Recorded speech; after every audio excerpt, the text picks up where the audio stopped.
ನಮ್ಮನೆ ಯುವರಾಣಿ ಹೇ ನಮ್ಮನೆ ಯುವರಾಣಿ. ಅಮ್ಮೋರೆ, ನೀವು ವೀರಮ್ಮರನ್ನ ತಪ್ಪು ತಿಳ್ಕೊಂಡಿದ್ದೀರಿ. ವೀರಮ್ಮವ್ರಿಗೆ ಒಂದು ಗುರಿ ಇದೆ. ಈ ಮನೆಯನ್ನ ಸಂತೋಷವಾಗಿ ಇಡೋದೇ ಅವ್ರ ಗುರಿ.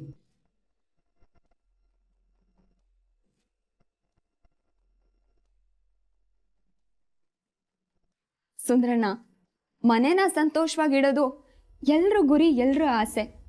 ಆದರೆ ಅದೇ ಜೀವನ ಅಲ್ಲ ಅಲ್ವಾ? ಜೀವನಕ್ಕೊಂದು ದಾರಿ ಆಗ್ಬೇಕಲ್ವಾ? ಈಗ ಶಾಂಭವಿ ಅಮ್ಮ ಕಷ್ಟಪಡ್ತಿರೋದು ಯಾಕೆ? ಮಗಳು ಚೆನ್ನಾಗಿ ಓದಿ ಒಂದು ಒಳ್ಳೆ ಕೆಲಸ ಸಂಪಾದಿಸಿ ತನ್ನ ಕಾಲ ಮೇಲೆ ತಾನು ನಿಂತ್ಕೋಬೇಕು ಅಂತಲ್ವಾ? ಆದ್ರೆ ನೀರಂಗೆ ಅದ್ರ ಬಗ್ಗೆ ಯೋಚನೆನೇ ಇಲ್ಲ. ಅವಳು ಯಾವಾಗ ನೋಡಿದ್ರು ತರಲೆ ತಮಾಷೆ ಅನ್ಕೊಂಡೇ ಇರ್ತಾಳೆ. ಅಮ್ಮ ಇಷ್ಟು ಕಷ್ಟಪಟ್ಟು ದುಡ್ದು ಓದಿಸ್ತಿರ್ಬೇಕಾದ್ರೆ ಮಗಳು ಅಷ್ಟೇ ಕಷ್ಟಪಟ್ಟು ಓದ್ಬೇಕಲ್ವಾ? ಮಗಳು ಓದಿ ಒಂದು ಒಳ್ಳೆ ಸ್ಥಾನಕ್ಕೆ ಬಂದ್ರೆ ಅಮ್ಮಂಗೂ ಒಂದು ಹೆಮ್ಮೆ ಇರುತ್ತೆ. ಅವ್ರ ಜೀವನನೂ ಸಾರ್ಥಕ ಅನ್ಸತ್ತೆ.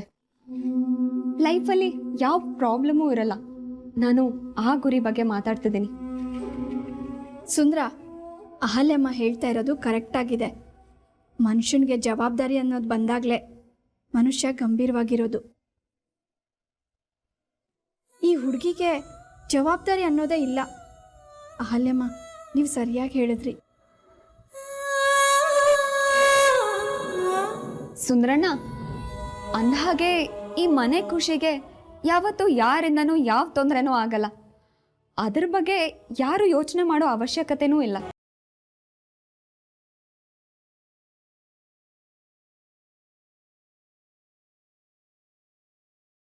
ಸುಂದರಣ್ಣ, ಬುಕ್ ಶೆಲ್ಫ್ ಒರೆಸೋ ಬಟ್ಟೆ ಇತ್ತಲ್ಲ, ಅದೆಲ್ಲಿ? ಯಾಕಮ್ಮರೆ? ಏನಿಲ್ಲ, ಈಗ ತಾನೇ ಒಂದು ಬುಕ್ ತಗೊಳ್ಳೋಣ ಅಂತ ಹೋದೆ. ಅಲ್ಲಿ ತುಂಬಾನೇ ಧೂಳಿತ್ತು. ಅದನ್ನ ಕ್ಲೀನ್ ಮಾಡೋಣ ಅಂತ. ಎಲ್ಲಿ ಆ ಬಟ್ಟೆ ಕೊಡ್ತೀರಾ? ಪರವಾಗಿಲ್ಲ ಬಿಡಮ್ಮರೆ, ನಾನೇ ಒರೆಸ್ತೀನಿ.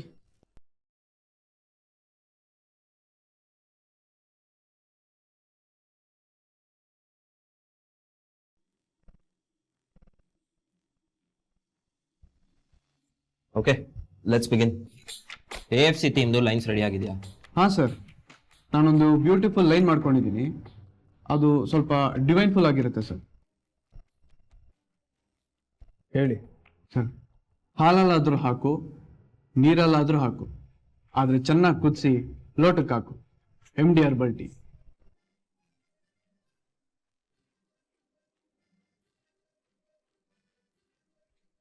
ಮತ್ತೆ ನೆಕ್ಸ್ಟ್? ಅಂತಿಂತ ಟೀ ಅಲ್ಲ, ಇದರಂತ ಟೀ ಇಲ್ಲ. ಕುಡಿದ್ರೆ ಲೈಫಲ್ಲಿ ಟೆನ್ಷನ್ ಬರಲ್ಲ. MD herbal tea. ನೆಕ್ಸ್ಟ್? ಬಿಸಿ ಬಿಸಿಯಾಗಿ ಕುಡಿದ್ರೆ ಆಡ್ ಚಾಯ್, ತಣ್ಣಗಾದ್ಮೇಲೆ ಕುಡಿದ್ರೆ ಐಸ್ ಚಾಯ್. ಕುಡಿರಿ, ಕುಡಿತೇನೆ ಇರಿ, ಚಾಯ್ ಪೇ ಚಾಯ್, MD ಹರ್ಬಲ್ ಚಾಯ್. ನೆಕ್ಸ್ಟ್? ಬೈಟು ಟೀ ಕುಡಿಬೇಡಿ, ಓವರ್ ಟೈಮ್ ದುಡಿಬೇಡಿ. ಎರಡೂ ಗೊತ್ತಾಗಲ್ಲ. 10 ರೂಪಾಯಿ ಪ್ಯಾಕ್ನಲ್ಲಿ ಪ್ಲಾಸ್ ತುಂಬ tea, MD herbal tea. What a great lines. ಇದೇ ತರ ಅದ್ಭುತವಾಗಿ ಇನ್ನೂ ಯಾರು ಲೈನ್ಸ್ ಬರ್ತಿದ್ದೀರಾ ಹೇಗೆ?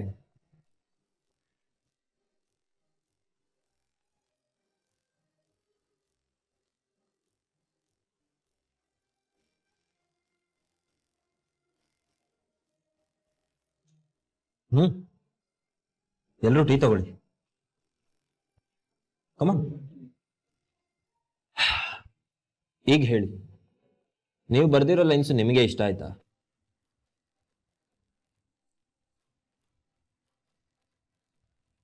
ನಾಳೆ ದಿನ ನೀವು ಬರ್ದಿರೋ ಲೈನ್ಸು ಟಿವಿಲಿ ಬರ್ತಿದ್ರೆ ಅದನ್ನ ನೋಡಿ ನಿಮಗೆ ಅದು ಇಷ್ಟ ಆಗುತ್ತಾ ಅಥವಾ ಜೋಕ್ ತರ ಅನ್ಸುತ್ತಾ? ಲೈನು ಚಿಕ್ಕದಾಗಿರ್ಬೇಕು, ಹಾರ್ಟ್ಗೆ ಟಚ್ ಆಗಬೇಕು. ಅದೇ ತಾನೇ ನಿಮ್ಮ ಕೆಲಸ. ಮಿಸ್ಟರ್ ಸುರೇಶ್, ಆಲ್ರೆಡಿ ನಿಮಗೆ 1 ತಿಂಗಳು ಟೈಮ್ ಕೊಟ್ಟಾಗಿದೆ. ಇದಕ್ಕಿಂತ ಜಾಸ್ತಿ ಟೈಮ್ನ ಏನಕ್ಕೆ ಎಕ್ಸ್ಪೆಕ್ಟ್ ಮಾಡ್ತೀರಾ? ಇದನ್ನೆಲ್ಲ ವಾಶ್ ಔಟ್ ಮಾಡಿ ಮನಸ್ಸನ್ನ ಫ್ರೆಶ್ ಆಗಿ ಇಟ್ಕೊಳ್ಳಿ.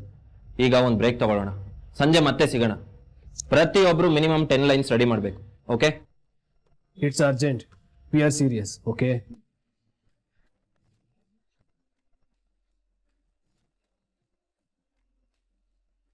ಮನಿ ಕಷ್ಟ ಇದೆ ಕಣೋ, ತುಂಬಾ ಕಷ್ಟ ಇದೆ. ಇಲ್ಲ ಅಣ್ಣ, ನಮಗೊಂದು ಈಸಿಯಾಗಿರೋ ದಾರಿ ಇದೆ. ಏನದು? ಅದಕ್ಕೆ ಆಫೀಸಿಗೆ ಬರೋದಕ್ಕೆ ಹೇಳೋಣ. ಅದಕ್ಕೆ ಆಫೀಸಿಗೆ ಬಂದರೆ ಎರಡು ಅವರಲ್ಲೇ ಲೈನ್ ಸಿಗುತ್ತೆ. ನಾಳಿದ್ದೆ ಶೂಟಿಗೆ ಹೋಗ್ಬೋದು ನಾವು.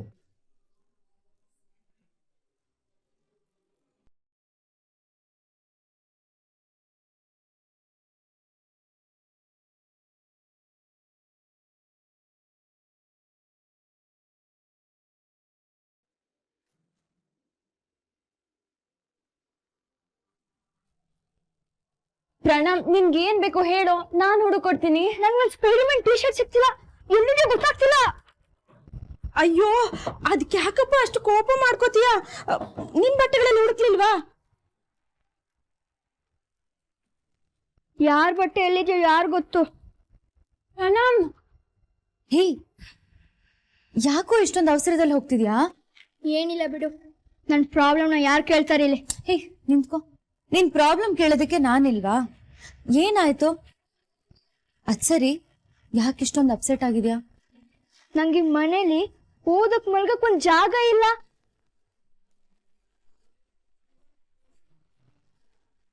ಅಯ್ಯೋ, ನಮ್ರತಾ ಲಕ್ಷ್ಮಿ ಆಂಟಿ ರೂಮ್ ಇದೆಯಲ್ಲ, ಇಲ್ಲ ಓದ್ಕೋ. ಅದ್ ನನ್ ರೂಮ್ ಆಗಿತ್ತು, ಈಗ ಗೌರೂಮ್ ಅಲ್ವಾ?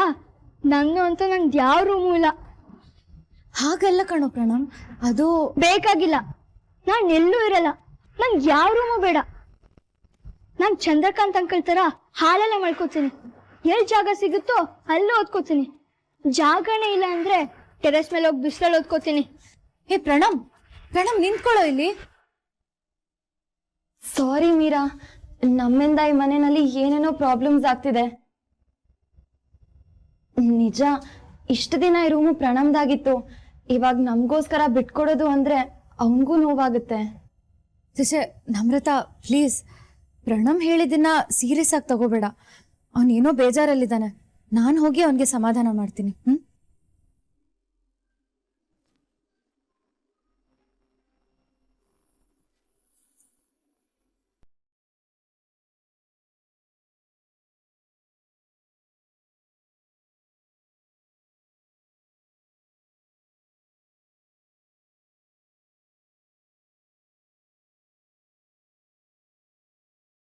ಅಮ್ಮ, ಮೀರಂಗೆ ಗುರಿ ಇಲ್ಲ ಅಂತ ನಾನು ಹೇಳಿದ್ದಕ್ಕೆ ನಿಮಗ್ ಬೇಜಾರಾಗಿಲ್ಲ ತಾನೆ? ಬೈದ್ ಹೇಳೋರು ಬದುಕೋದಕ್ಕೆ ಹೇಳ್ತಾರಂತೆ, ನಗ್ತಾ ಹೇಳೋರು ಹಾಳು ಮಾಡೋದಕ್ಕೆ ಹೇಳ್ತಾರಂತೆ. ನೀವಿರೋದನ್ನ ಹೇಳಿದ್ರಿ, ಅದಕ್ಕೆ ಯಾಕೆ ಬೇಜಾರು ಮಾಡ್ಕೊಳ್ಳಿ ಅಹಲ್ಯಮ್ಮ?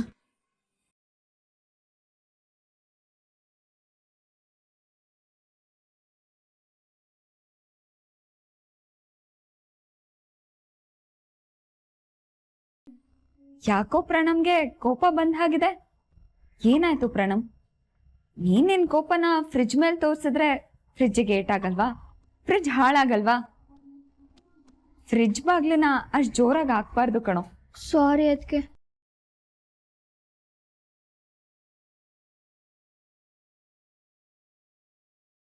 ಯಾಕೋ ಬೇಜಾರು ಮಾಡ್ಕೊಂಡಿದ್ದಾನೆ ಅನ್ಸುತ್ತೆ.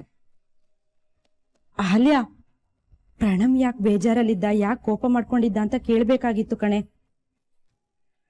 ಅವನ್ಗಾಗಿರೋ ನೋವಿಗೆ ಸಮಾಧಾನ ಮಾಡೋದ್ ಬೇಡ್ವಾ? ನೋವಾ? ಏನ್ ನೋವು? ಅದು ಪ್ರಣಮ್ಗೆ ಸಪರೇಟ್ ಆಗಿ ರೂಮ್ ಬೇಕಂತೆ. ನಾವಿಲ್ಲಿಗೆ ಬಂದ್ಮೇಲೆ ಪ್ರಣಮ್ ರೂಮಲ್ಲೇ ಇರ್ತಿದೀವಿ.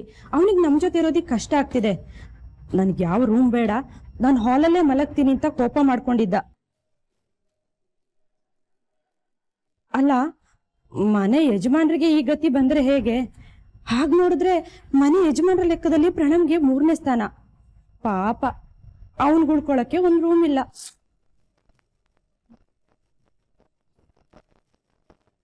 ಅಯ್ಯೋ, ರೂಮ್ ಯಾಕಿಲ್ಲ? ಪ್ರಣಮ್ ನಾವಿದೀವಲ್ಲ ಈಗ, ಆ ರೂಮಲ್ಲೇ ಇರ್ಲಿ.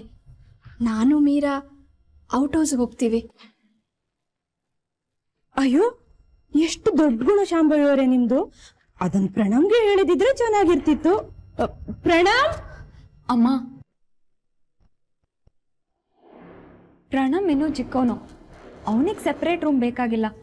ಇರೋದಾದ್ರೆ ಅವನು ಮೀರನ್ ಜೊತೆ ಶಾಂಭವಿ ಅಮ್ಮನ ರೂಮಲ್ಲೇ ಇರಲಿ. ನಾನು ಸಾಕೇತ್ ಅವ್ರ ಹತ್ರ ಹೇಳಿಸ್ತೀನಿ, ಇಲ್ಲ ನಾನೇ ಪ್ರಣಮ್ಗೆ ಅರ್ಥ ಮಾಡಿಸ್ತೀನಿ. ಅಲ್ಲ ಕಣೆ, ಅದು ಅವನು. ಅಮ್ಮ, ಅದು ನಿಮ್ ರೂಮು, ನೀವು ಮೀರಾ ಅಲ್ಲೇ ಇರಬೇಕು.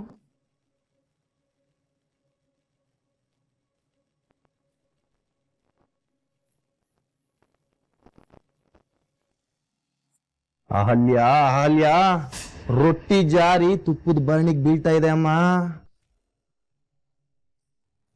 ನಾವು ನಿರೀಕ್ಷೆ ಮಾಡೋದಕ್ಕಿಂತ ಬಹಳ ಬೇಗ ನಾವು ಆಸೆ ಪಟ್ಟ ದಾರಿಗಳು ಕಾಣ್ತಾ ಇದೆ. ಅಂಥದ್ದೇನಾಯ್ತು ಚಿಕ್ಕಪ್ಪ ಈಗ? ಯಾವಾಗ ನೋಡಿದ್ರು ಕೊರಗು ಕೊರತೆ ಎರಡ್ರ ಬಗ್ಗೆನೇ ಹೇಳ್ತಾ ಇದ್ರಿ. ಇವತ್ ನೋಡಿದ್ರೆ ತುಂಬಾ ಖುಷಿಯಾಗಿದ್ದೀರಾ. ಅದೇಮ್ಮ, ಅನಿಕೇತ್ ಸಾಕೇತ್ ನಿನ್ನ ವಾಪಸ್ ಆಫೀಸ್ ಕರ್ಸ್ಕೋಬೇಕು ಅಂತ ಮಾತಾಡ್ತಾ ಇದ್ರು. ಅನಿಕೇತು ಕಂಪನಿಲಿ ನಿನಗಾಗೆ ಒಂದು ಸಪರೇಟ್ ಆಗಿ ಒಂದು ಪೊಸಿಷನ್ ನ ಕ್ರಿಯೇಟ್ ಮಾಡ್ಬೇಕು ಅಂತ ಹೇಳ್ತಿದ್ದ. ಅಂದ ಮೇಲೆ ಸಾಕೇತ್ಗೆ ಸರಿಸಮವಾಗಿ ನಿನ್ನ ಸ್ಥಾನನೂ ಇರುತ್ತೆ ಅಂತ ನನಗನ್ನಿಸ್ತಾ ಇದೆ.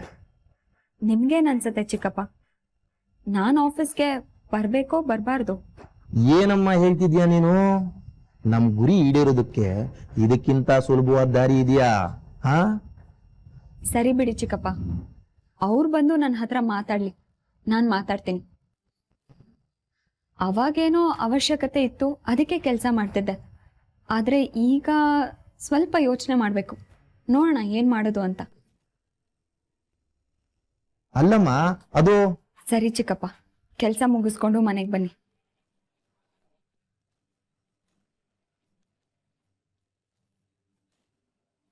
ಅರೆ, ನಮ್ಮ ದಾರಿ ಸುಲಭ ಆಗ್ತಿರ್ಬೇಕಾದ್ರೆ ಅಹಲ್ಯ ಯಾಕೆ ನಿರಾಸೆ ಮಾತಾಡ್ತಿದ್ದಾಳೆ?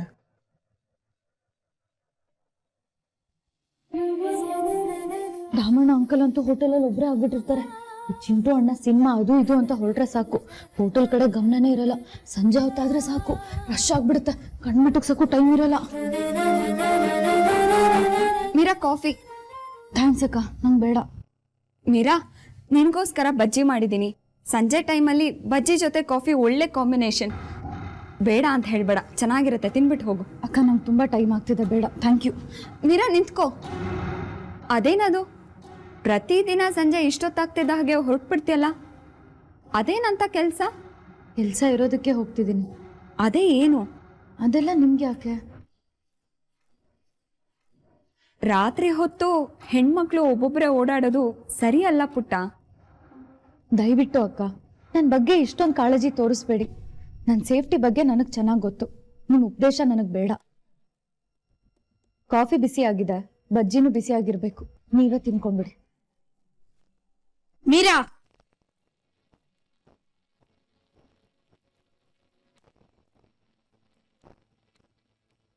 ಏನೇ ಅದು? ಅಹಲ್ಯಮ್ಮ ಅಷ್ಟೊಂದು ಪ್ರೀತಿಯಿಂದ ಹೇಳ್ತಾ ಇದ್ರೆ ವಾದಿಸ್ತಾ ಇದೀಯಾ? ಅಮ್ಮ, ನಾನು ವಾದಿಸ್ತಿರ್ಲಿಲ್ಲ ಅಮ್ಮ. ಅಮ್ಮ, ನಂಗೆ ಟೈಮ್ ಆಗ್ತಿದೆ, ನಾನು ಹೊರಡ್ಬೇಕು. ಟೈಮ್ ಆಗ್ತಾ ಇದೆ ಅಂತ ಇಷ್ಟೊಂದು ಹೊರಟಾಗಿ ಮಾತಾಡು ಅಂತಾರ?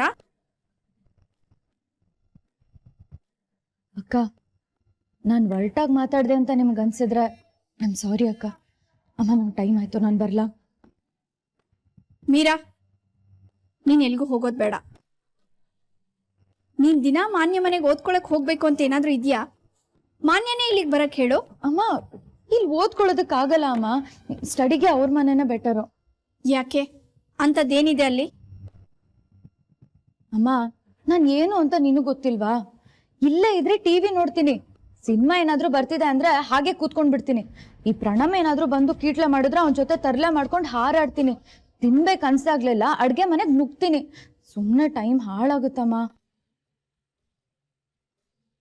ಅಮ್ಮ, ಕಾನ್ಸಂಟ್ರೇಟ್ ಮಾಡಿ ಓದೋದಕ್ಕಾಗಲ್ಲ ಅಮ್ಮ. ಎಕ್ಸಾಮ್ಸ್ ಮುಗಿಯೋವರೆಗೂ ಬೇಡ ಅಂತ ಹೇಳ್ಬೇಡ ಪ್ಲೀಸ್, ನಿನ್ ದಮ್ಮಯ್ಯ. ಓ, ನೀನು ಓದೋದಕ್ಕೆ ಮಾನ್ಯ ಮನೆಗೆ ಹೋಗ್ತಿದ್ದೀನಿ ಅಂತ ಹೇಳಿದಿದ್ರೆ ಆಗ್ತಿತ್ತು. ಸರಿ, ಒಂದ್ ನಿಮಿಷ ಇರು, ಈಗ ಬರ್ತೀನಿ. ಅಮ್ಮ,